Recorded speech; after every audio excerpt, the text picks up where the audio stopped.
Hi foxes, and welcome back to my channel, or if you are new here, welcome. My name is Brittany. I feel like a lot of times I forget to say that because I'm so stuck in my little opening spiel. But today we are going to be talking about plus size vintage, and in particular selling it and how to sell it. And this is part of a series that I am doing talking about sourcing and selling plus size vintage. So I will link that playlist down below with all of the different videos, and you can go back and look at others that might be helpful to you in becoming a more size inclusive vintage seller. So I've been wanting to become a more size inclusive shop for a really long time, and I've just been struggling with it, and this is the year that I really decided to make that change. So we are sort of taking that journey together, and I hope that this inspires you to also add some plus size options to your shop. So this video is going to be broken up into 4 different parts, and I'm going to do timestamps for those down below. So if there's a particular part that you are interested in and not the others, you can just skip ahead.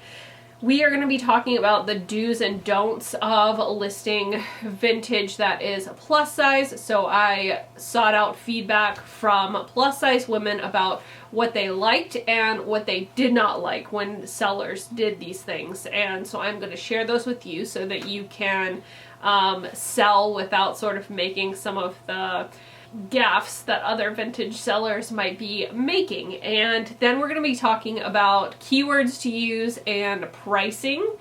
And then we're going to be talking about accessories and how to kind of take a look at those through a plus size lens, and how that is really important to being a size inclusive shop. And then the final thing we're going to do is I'm going to walk you through listing a couple of plus size items together with me on Etsy, and then you can kind of take what you learn and apply it to whatever platform that you sell on. So if those things sound helpful to you, then do make sure to stick around.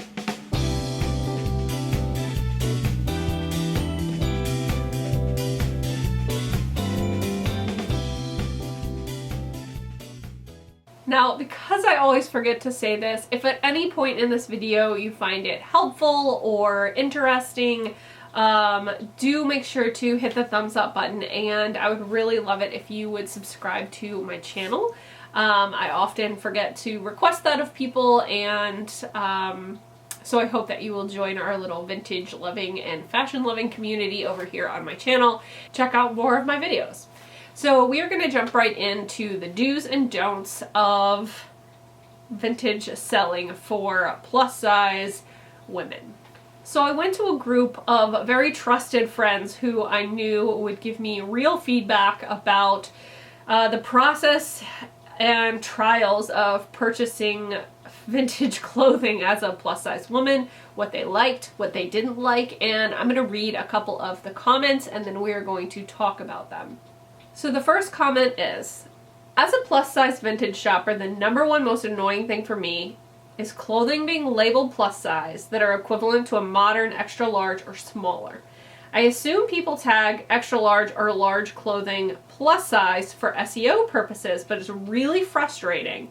Not just because the search for plus size vintage on Etsy, etc. will give me so many irrelevant results, but because plus size people already deal with a lot of BS, and this can feel really shamey. So this was a really frequently mentioned issue for a lot of plus size women, and I actually have been doing some searches myself to kind of see what comes up when I search Etsy for plus size vintage, and man, are they right. People are listing things with like a 29 or 30-inch waist as plus size, and that is absolutely not a plus size item. So at a size 8, I believe I had a 29-inch waist.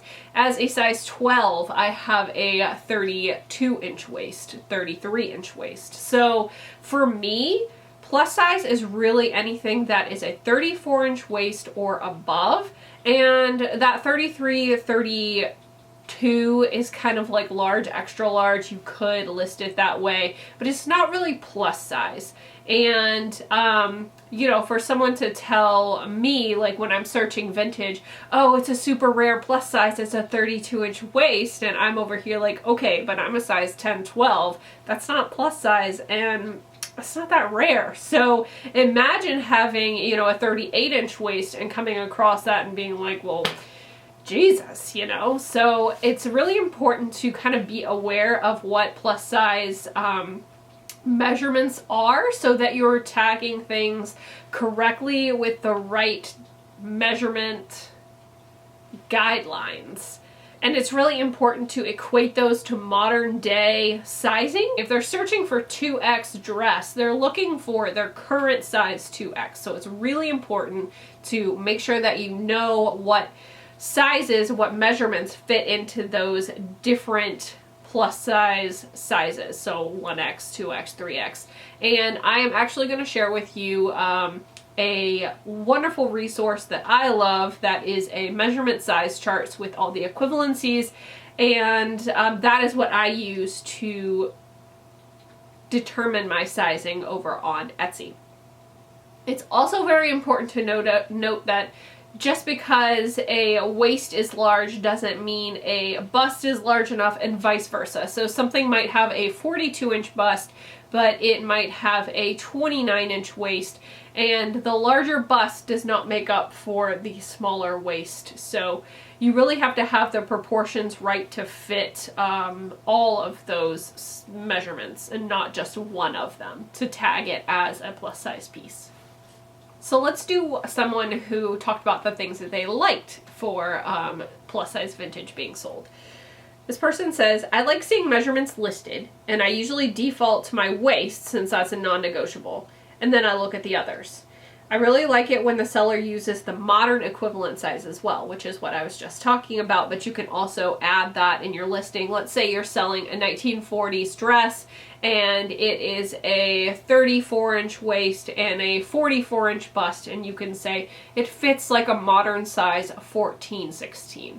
And that's going to be really helpful for someone who is more familiar with their modern size than they might be with their actual measurements. They like it when the closure type is known, so whether it is a, you know, metal zipper or plastic zipper, if it's located on the side or if it's located on the back, just basically how it closes, or if it's a pull-on style, that can be very important too, because something might be meant to fit oversized, and so it seems like it might be a plus size item, but when you have to pull it over your head, it's actually quite a different story, and it's not really meant to be a plus size item. So mentioning whether or not it has closures and what type of closures is always good for any kind of vintage selling, period.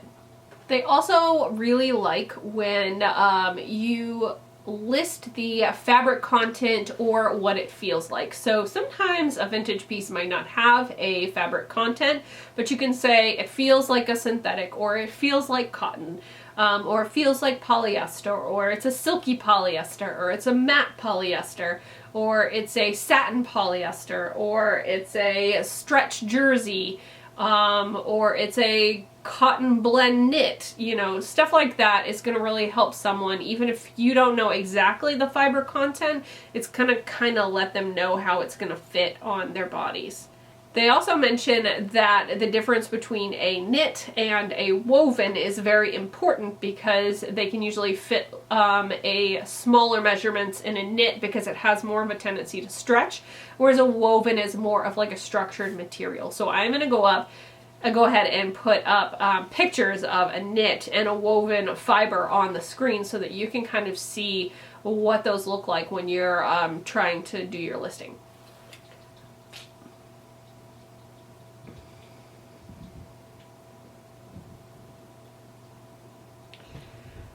So let's talk about another pet peeve that fat women, and I say that in an empowering way, get kind of frustrated about when it's not listed, and that is actually the armhole listing measurement. So if you have ever even done any weightlifting or just had like slightly broader shoulders or slightly chunkier arms, you can feel the pain of what it's like to have a garment that fits everywhere except for your freaking armholes, like up here. It's so frustrating.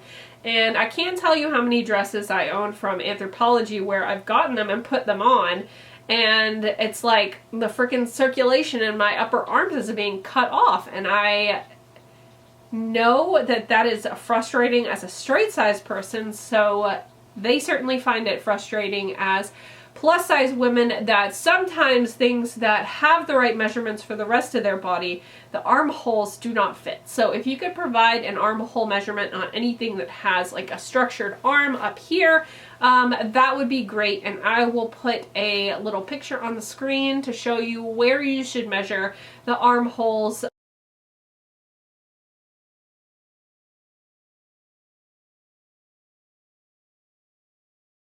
Another measurement that can be very important is actually the neck measurement. So mock necks and high neck blouses are really on trend right now, but if you are someone with a larger neck in general, it can be very tight. And I myself, even as a smaller size, have gotten a lot of blouses, and then you go to like close up the neck and you're like, you know, it's like it's too tight. So just providing that measurement can be really helpful with plus size clothing. These women who are shopping will certainly appreciate it. And one more measurement that it might not seem like you need, but you kind of do, is the waist measurement, even if you are doing blouses. So typically when I list a blouse on any kind of selling platform, I just do the bust measurement and the length measurement shoulder to hem. But when you have a different body shape, you can put on weight in different areas that makes it important to also have the waist measurement. So you might actually have like a smaller chest than you do a waist, and so it's going to be important for you to know both the bust measurement and the bottom of the shirt measurement. So measurements that you want to do are the armhole, the neck if it is relevant, the bust, and the waist, and the length. And yes, that is more measurements, but I promise you are making someone's day by including those so that they don't have to ask you and feel annoyed or bad about it. You're making someone's day. So now we're going to look at a couple of comments from my previous YouTube videos on plus size vintage. There are actually some really great comments on that video, so if you want to go back and look at the comments on the first plus size vintage video, so there's definitely some comments that can be really helpful to you as a vintage seller, and so I would recommend going back to read through it. But we are going to look at a couple of them right here. So someone brought up a really good topic, and that is the term oversized when it comes to clothing. There are some things that are meant to be oversized, like a Free People sweater that is just absolutely like tent shaped, and it's marked a size small. That's supposed to fit like that. It's meant to be oversized, and using the term oversized is completely fine. But when you take a 2X sweater and put it on a size 6 woman, and then you call it oversized, it's very frustrating to the person that is a size 2X because it doesn't fit them oversized. It fits how it's supposed to fit. So to market it as oversized is seen as kind of insulting, and I would encourage you not to do that. Now, that's not to say that thinner women or smaller women can't model plus size clothing. I think it's just important that we actually show the shape of the clothing and that we don't try to co-opt what is meant for larger women into being something for a straight size woman when there are so many options for straight size women already. And the last real comment that I want to share with you is that a lot of women were frustrated that the only offerings that people really put up in plus sizes tend to be polyester. So we all know that the 70s and 80s was a time of polyester. There was so much of it, it was everywhere, and inevitably you're going to have some in your shop.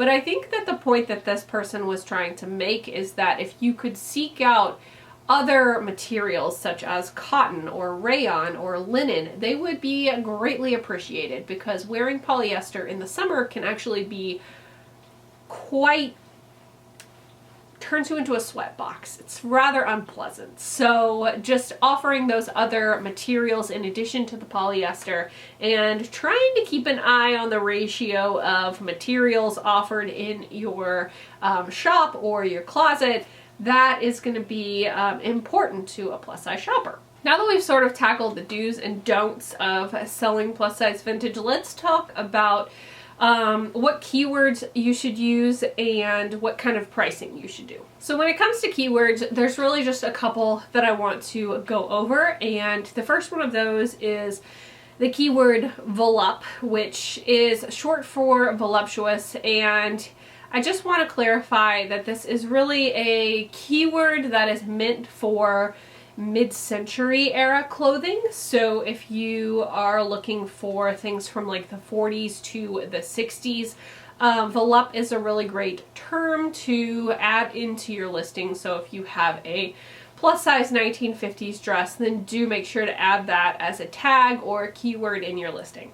But if you have something that is 1980s, I'm going to say that the people who are looking for things with the volup keyword are going to be less interested in it. That's not to say that they're not going to be interested at all, especially if it is very retro inspired, like let's say 70s does 40s or 80s does 50s, then that might be a place where it's okay to use that keyword. But if you are just talking about an 80s polyester secretary dress, I'm going to say most likely not the target audience that you're looking for.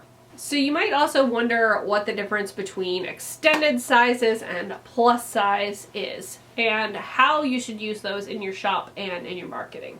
And I think when it comes to listing for your shop, you say things like, I offer extended sizing. So you don't say, I offer straight size and plus size. You would say, I offer extended sizing, which is sizing for everybody.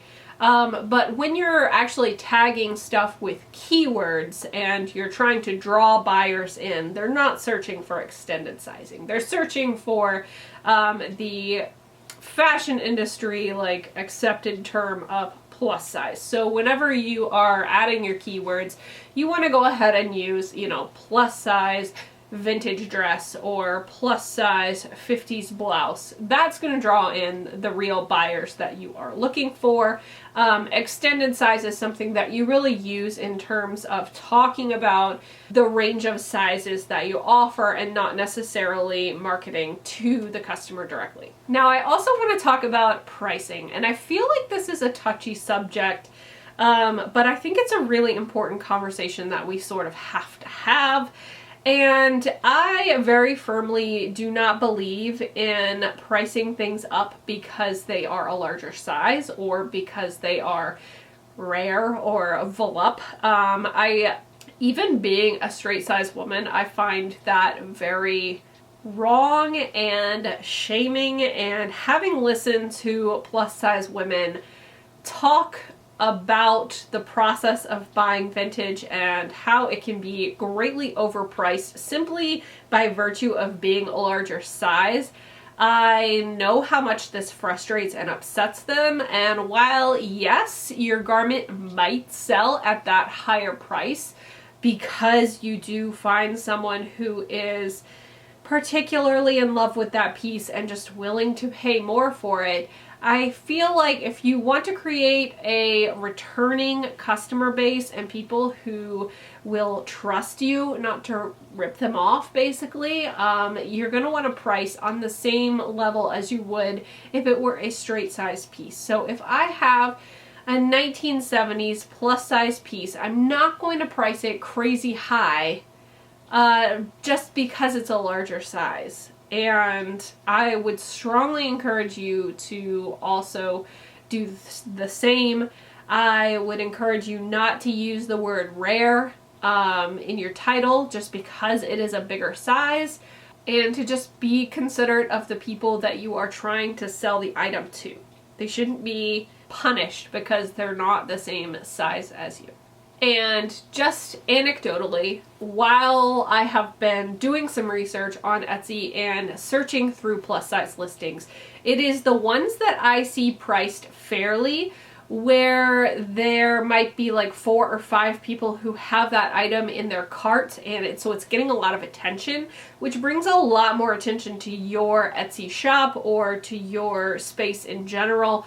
So the more eyes that you have on your pieces and the more interest that you have on your pieces, ultimately, whatever search algorithm or selling platform you're using, that's going to be a tip off for them that what you have is good and interesting. And so by pricing it at a more affordable rate rather than, you know, sky high, you're really going to be drawing in buyers, not just to the plus size pieces, but also to everything else, because that platform is going to think that you have really good stuff and they're going to put it in front of more people. That is just how search engines work in general, and I think that this is no exception. So you've got kind of the do's and don'ts, and you've got a few of the keywords, and you've got some of the pricing information, just about not pricing too high just because it is a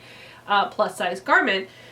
But now I think it's important to talk about accessories and how accessories are not one size fits all. And I know that as a straight size person, these are not necessarily things that I ever thought about. So it was very enlightening for me to learn about how plus size women can't always use the exact accessories that straight size women are using. So let's just take jewelry, for example. Let's take necklaces. It is important to know that a plus size woman is going to, in most cases, have a thicker neck. So something that might be a choker on you know, a size 6 is simply not going to fit or not going to latch. And so that's why it's important to make sure that you add measurements on jewelry as well if you are a size inclusive shop. And a lot of times I will style my plus size shots and add jewelry and accessories. And so I think that by being aware of what is going to fit and isn't going to fit, I can make an outfit that a plus size woman can actually purchase in its entirety if she wanted to. Whereas, you know, she might love the look, decide she really loves the necklace, go to the necklace, and then it doesn't fit. So it's important to keep that in mind.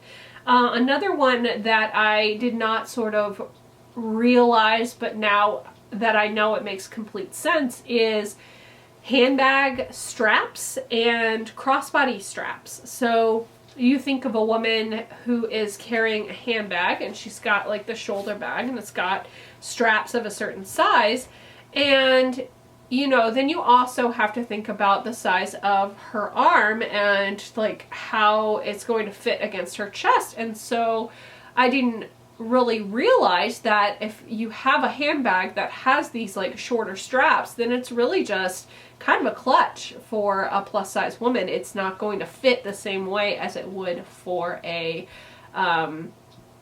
straight size person. And this is, it's not like they make plus size purses or plus size handbags.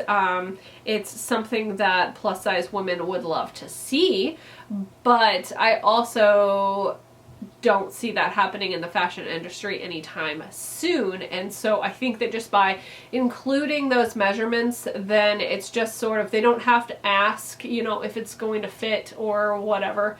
They can just kind of make a buying decision based on their body, and you've provided the measurements, and that is that.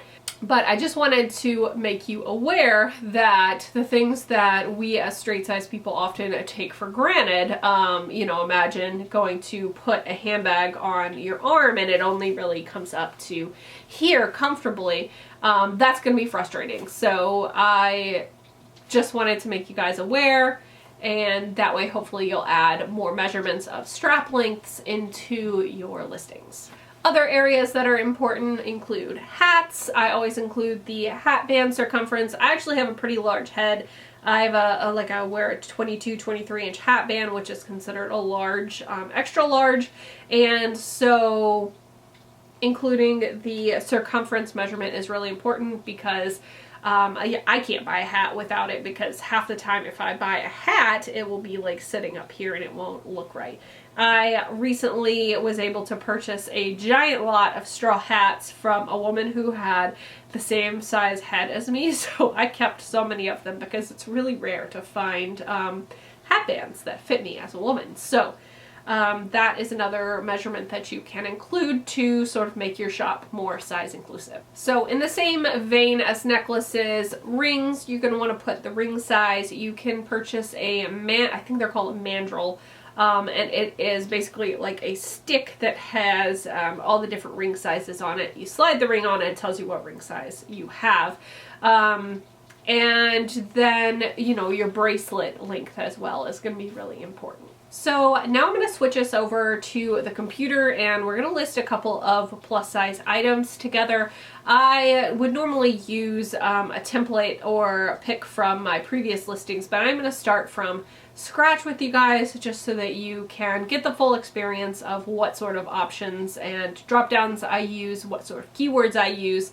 And then I'm going to do 2 of those, and hopefully that helps you kind of get an idea of how to list and what keywords to use in actual real life practice.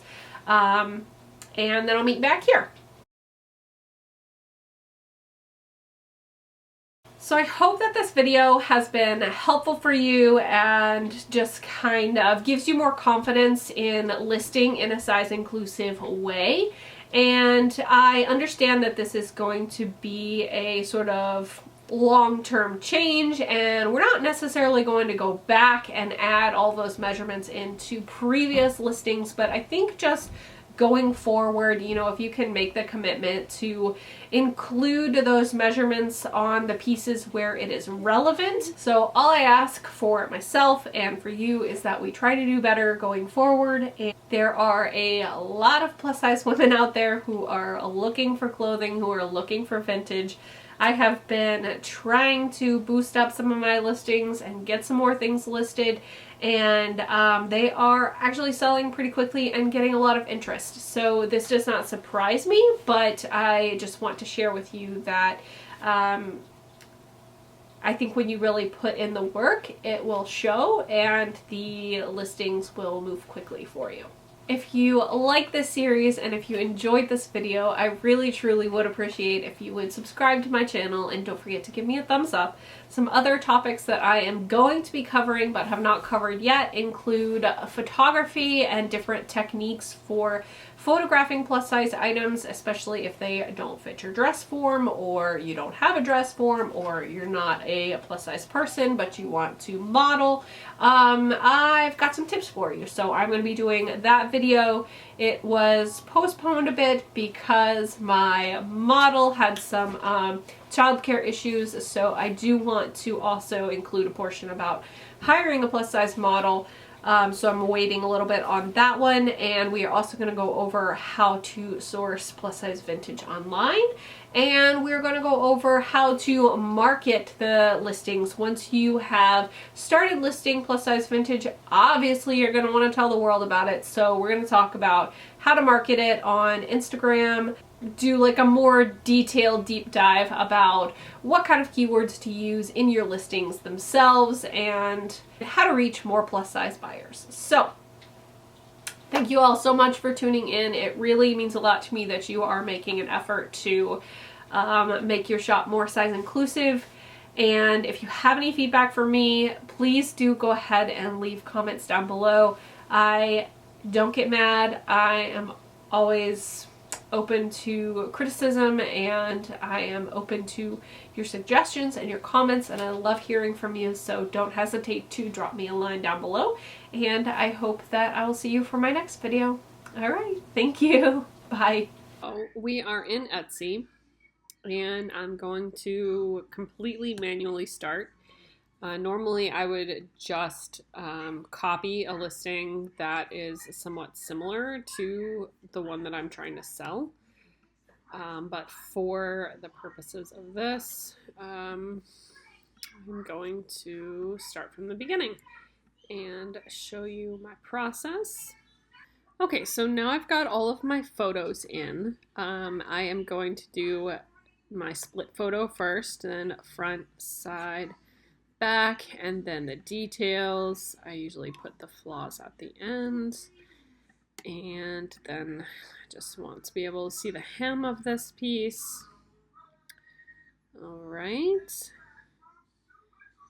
And then I'm going to come down and I'm going to start out my title with the size of the item. So for this piece, I believe it is a 18.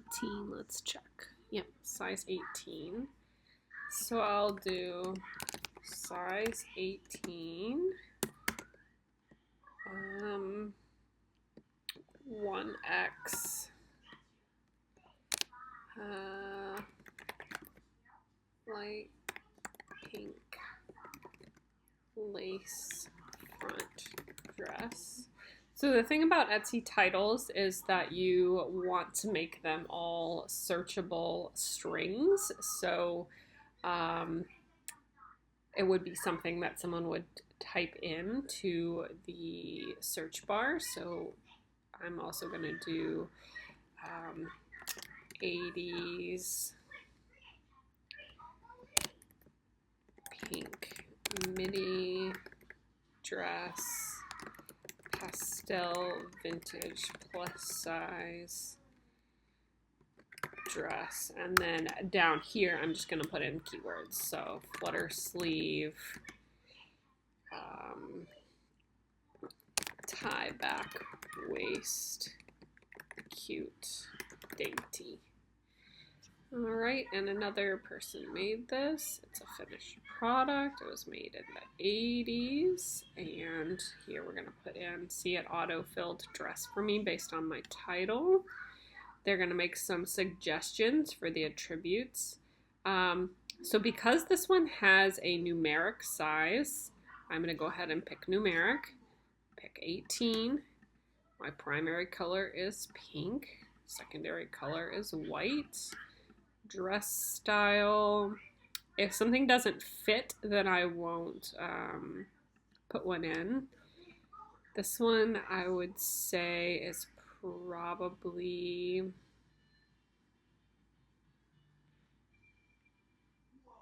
I'm gonna put this one in as Lolita. It's a little bit on the cutesy side. This is a solid dress with a crew neck, and it's an A-line shape. The hem is below the knee. It is short sleeve. It does not have pockets. I don't think. No pockets. And I'm not going to pick an occasion or a holiday unless it's like very obvious that it's like a wedding dress or something like that.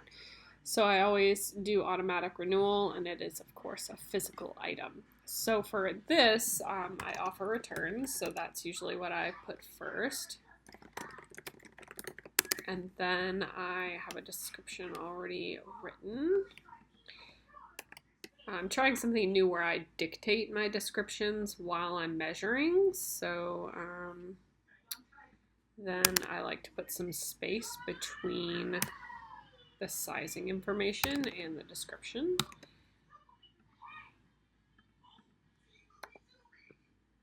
Of course, this is all talk to text, so gotta kind of go in and clean it up. And then we've got our flaws. And here is my SKU number. I'm gonna go ahead and put that in. And it's 1 pound 3 ounces. So I'm gonna go ahead and put that in.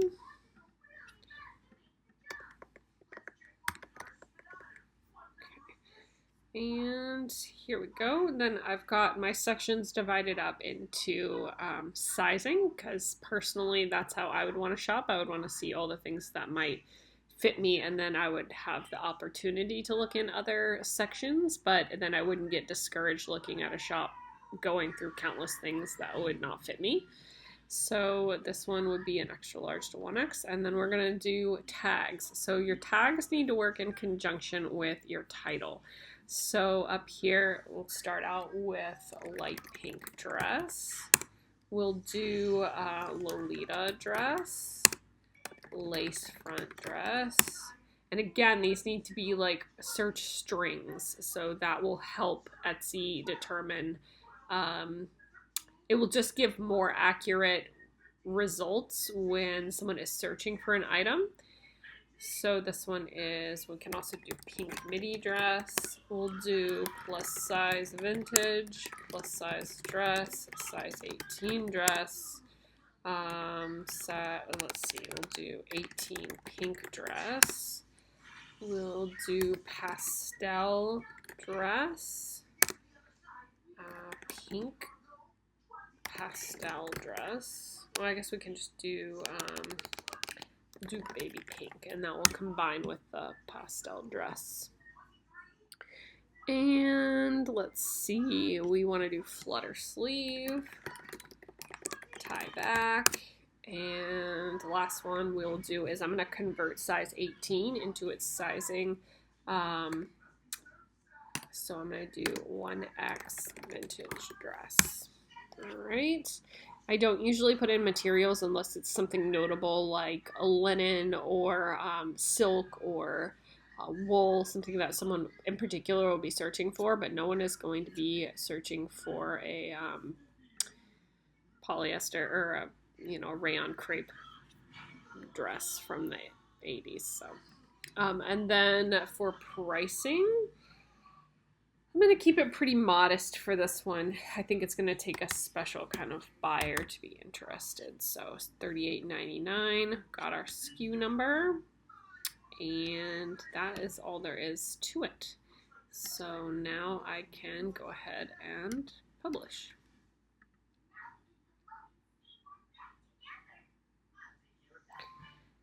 And if we go ahead and look at the shop, you can see that I keep the sizing at the beginning. And if you go over to like 2X or 1X or extra large, you can see how many people have the item in their cart. This dress has been pretty popular, the tropical floral dress. You can see 3 people have it in their cart. And it just kind of lets you know what keywords are working out, what styles are working out, what people are interested in, and what type of pictures they are responding to. So that's one thing that I like to keep an eye on, like what's in people's carts. And you can see the new dress right here. It is in the proper category. So that is how I list vintage plus size on that Poshmark. And I've got this lip print sweater from Torrid. Listings with a focus on making the buyer feel like comfortable, and normally for vintage I just poured it over from Vendu from Etsy to Poshmark, so I just use the exact same description and shorten the title up. But for modern stuff, it is a little bit easier because the sizing is still, like people kind of know their Torrid size or know that something is going to fit them. But I do still include measurements. So let's go ahead and do this one. So we're going to do Torrid lip print Tarja sweater, white, sweet. We'll change this out to Kiss lipstick. Can we do that? Okay, we'll do lipstick instead. Okay. So here's my information. Just gonna go ahead and paste that. So I've got my bust and I've got my length on modern ones. I'm not going to measure the sleeve or the back shoulder measurement, because it's sort of made to fit that modern body. I find that people don't need to know that information like they would with maybe a vintage piece, especially if that vintage piece isn't marked. So we're gonna go ahead and do women's sweaters, and it is a crew and scoop neck, and a torrid size 3 is equivalent to a 3X. It is not new with tags. We'll put in the brands, do our colors, white and red. And then for style tags, this is very similar to Etsy's tags now, but we'll do Valentine's Day. We'll do novelty print, and we'll just go super easy on this one and do cute. All right, and I'm not gonna bother with that. And for this, I am just going to probably we'll do 29. And then I've got my SKU here. And then I'll just go ahead and publish that.